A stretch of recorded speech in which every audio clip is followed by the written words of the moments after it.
Hello, and welcome to the Feedback Informed Treatment System brought to you by Pragmatic Research Network.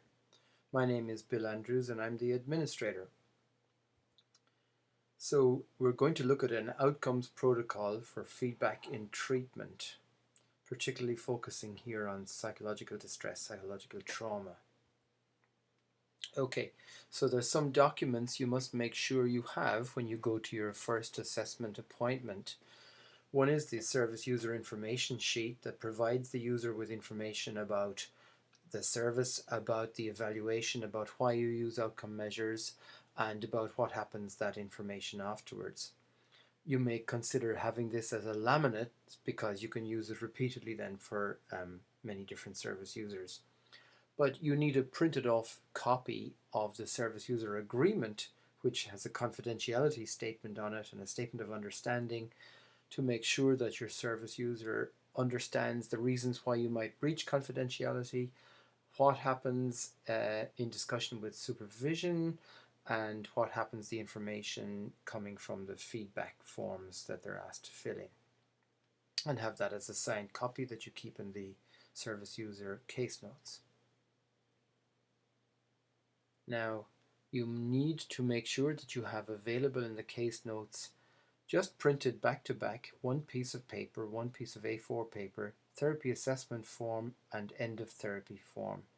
So as you can see, 1 2/3 of the document is the therapy assessment form, and then there's a very brief end of therapy form. Now it's important that this is a document that is filled in by you, the practitioner, the service provider. It is not filled in by the actual service user themselves. However, you need to make sure that you get the answers to the questions that are required so that you're able to populate this properly. And I would encourage you to look at the training material, the short video that will help you to understand how to fill this in properly. But it's very, very straightforward. So let's look at the outcome measures you're going to ask your service user to fill in at the beginning of treatment. The first one is the Core 10, very brief questionnaire just asking these 10 questions about their experience over the last week. And then there's the Impact of Events scale, which is 15 questions, again asking about their experience over the last week. Now you can see that there's very helpful office use only section on these measures that allows you to easily calculate the different scores. And then there's the short emotional needs scale, because there's such a focus in our work about looking at emotional need and unmet need. It seems completely appropriate to look at what needs are currently not getting met in the person's life. And finally, there's a risk assessment form with 8 questions on it. Now it's important when presenting these outcome measures to the service user to explain that this is normal, part of normal routine evaluation at the beginning of treatment, and that it's usual to screen for risk with everybody. And of course many of these questions may not be relevant for the person, and that's absolutely fine, but it needs to be a normal part of your protocol that you screen for risk. And of course if you identify risk, and there's something that might need to be done about it, then you take appropriate action accordingly. Now, it's advisable to also have available to you, and these can be back to back, just again one sheet of paper, a chart to track the Core 10 scores and a chart to track the Impact of Events scores, because it's advisable to ask the service user to fill in a core and an IES at every session so that you can observe change that's taking place through treatment. There's also a chart available here to score the risk in case you need to make sure your attention stays on it. Okay, so making sure that you've got all the right documentation available to you. Step 1 then is to invite the service user to read the service user information sheet. Step 2 is to invite the service user to sign the service user agreement. And step 3, all of this first step, is to keep these the document then in the case file with any other documents. Okay, so step 2, broken down into different parts here. Have your service user fill out a Core 10 an impact of events, a short emotional needs scale, and a risk scale. And now it's obvious that you need to look at the answers to these questions and discuss them with the service user. Now, it might seem to you somewhat daunting to be presenting 4 different measures to your service user, but these questionnaires are very, very brief and they're very, very quick to fill in. And it's a question of creating the atmosphere where you're explaining to your service user that, look, I really need to understand exactly what your experience is right now. And the information that you give me here helps me to understand that. And then we can talk about it.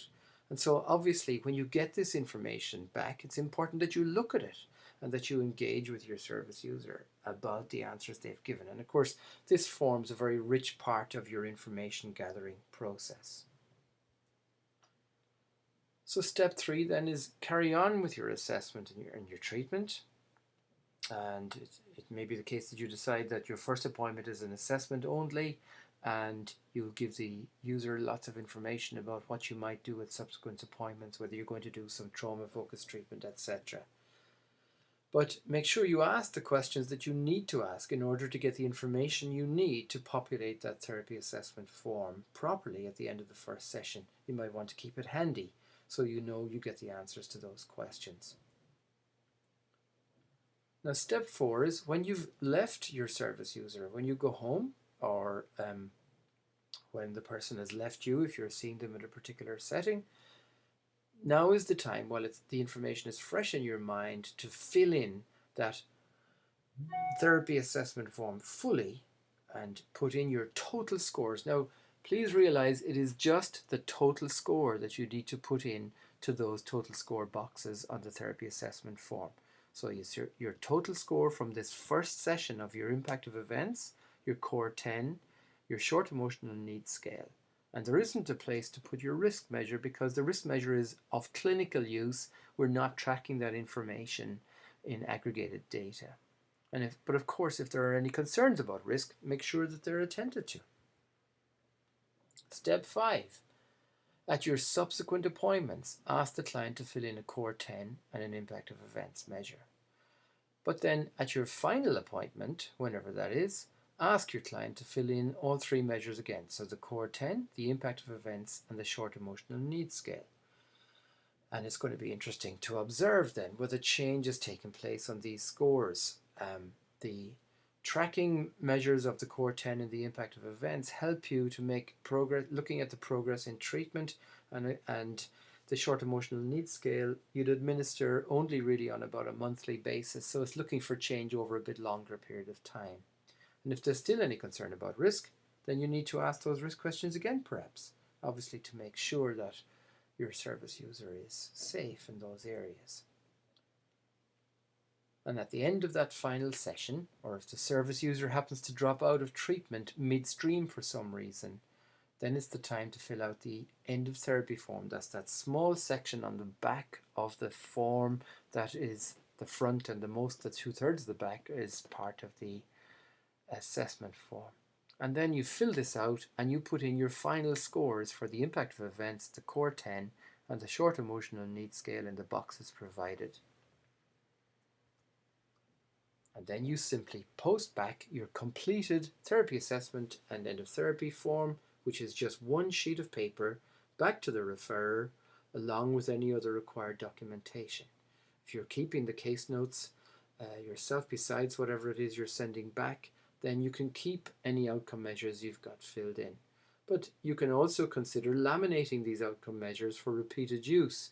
You can simply laminate them, go to your local office supply store like Staples, for example, and you can laminate the sheets. You can have them printed, double-sided printed, laminated, and you can use value wipes to wipe off the dry marker. You buy a dry marker and use the dry marker to make the scores, and then you can use them repeatedly because it's only the total scores you're interested in tracking.